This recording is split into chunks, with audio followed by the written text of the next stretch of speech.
Akhirnya jumpa juga cara kawal gula tanpa cucuk insulin 4 hingga 5 kali sehari. Aku ingat lagi waktu doktor mula-mula cakap aku kena ambil insulin. Bukan sekali 2, tapi 4 hingga 5 kali cucuk setiap hari.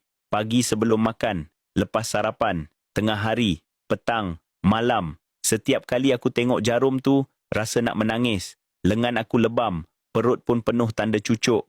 Dan yang paling aku takut, bila satu hari nanti, aku mungkin dah tak mampu uruskan diri sendiri.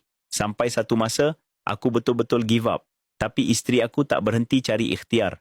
Dia jumpa satu amalan herba, gabungan tebu gajah dan mas cotek yang ramai orang guna untuk bantu stabilkan bacaan gula secara semula jadi. Bukan pengganti ubat, tapi sokongan dalaman yang bantu kuatkan semula fungsi badan. Aku cuba. Mula-mula skeptikal juga, tapi selepas 2 minggu, bacaan gula yang biasa cecah 17 turun ke 10 dan yang paling aku tak sangka, doktor sendiri kurangkan dos insulin. Dari 5 kali cucuk sehari, tinggal 2 kali. Sekarang, aku masih monitor. Tapi badan rasa lebih ringan, tak cepat letih dan kebas kaki makin hilang. Aku tak cakap ni penawar ajaib. Tapi aku percaya, bila kita usaha, Allah buka jalan.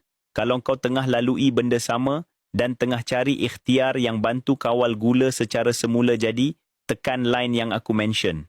Gabungan herba yang bantu ramai orang stabilkan bacaan gula mereka tanpa tekanan.